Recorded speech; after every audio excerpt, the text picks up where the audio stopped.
Il y a quelqu'un qui a été côté la main à droite. Donc, dans tout ce mois d'avril, nous ne serons là qu'à enseigner des choses sur la prière.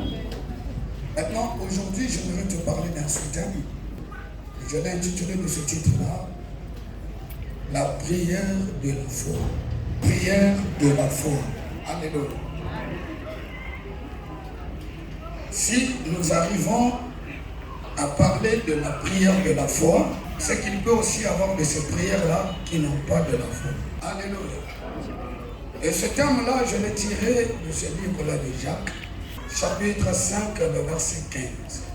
Chapitre 5, le verset 15.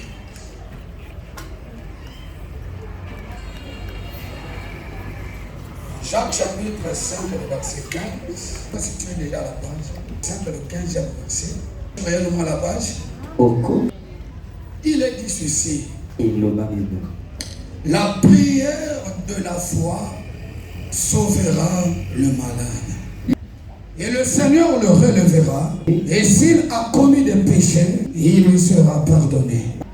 La prière de la foi. Et par là, nous avons reconnu que la prière qui produit des impacts, c'est seulement la prière de la foi.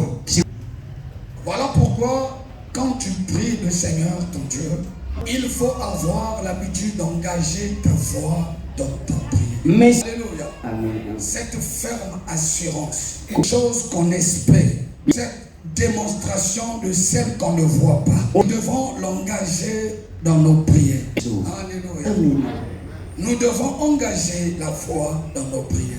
Parce que plusieurs sont ceux qui prient beaucoup. Tu les verras même être concentrés dans les chambres en train de prier. Pour d'autres, tu les verras monter même des montagnes pour aller prier là-bas. Ouais. Alléluia. Amen. Et pour d'autres, tu les verras même jeûner. Alléluia. Amen. Tu peux trouver parfois sur une montagne en plein programme de jeûne et prière. Alléluia. Mais dans toutes ces choses-là, si tu n'appliques pas ta foi, le bon ne se produira. Et l'autre sort qui avait été malade m'a vu en vision. Alléluia. Je me suis apparu pour lui dire que tu es déjà guéri de ta maladie. Qu'elle a engagé sa foi à Dieu là qui m'a mandaté, pour laquelle le Dieu de mes apparitions lui a apparu aussi. Le servant de ma face a porté la guérison. Alléluia. Amen.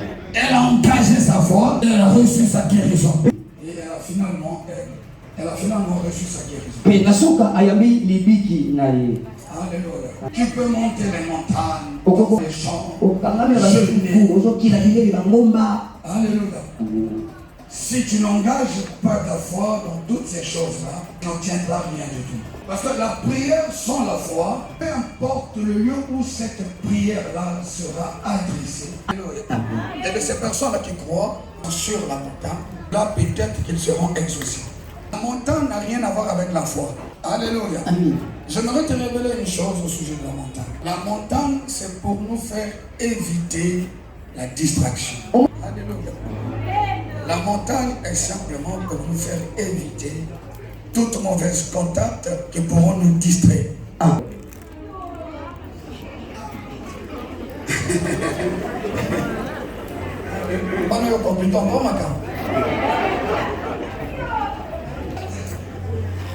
Alléluia. Donc, si les gens ont tendance à se rendre sur les montagnes là-bas pour prier, c'est pour éviter la distraction.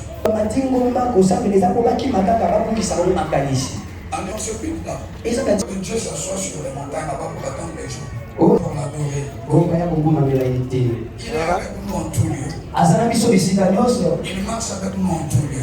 Il y a de ces milieux-là qui nous permettent d'être beaucoup plus dans sa présence, être concentré face à lui. Maintenant, pour que tu sois exaucé dans ta prière, alléluia, il te faudra forcément avoir de la foi. Et tu ne pourras pas plaire à Dieu. Et quant à lui, il ne sera pas là à exaucer à tes prières. La prière de la foi. Pas la prière prière du manque de foi. Mais c'est la prière de la foi qui est capable de produire des résultats. La prière de la foi sauvera. Prière de la foi. Prière de la foi fera des grandes choses. Alléluia. C'est la prière de la foi qui produit des résultats incroyables. La prière associe la foi.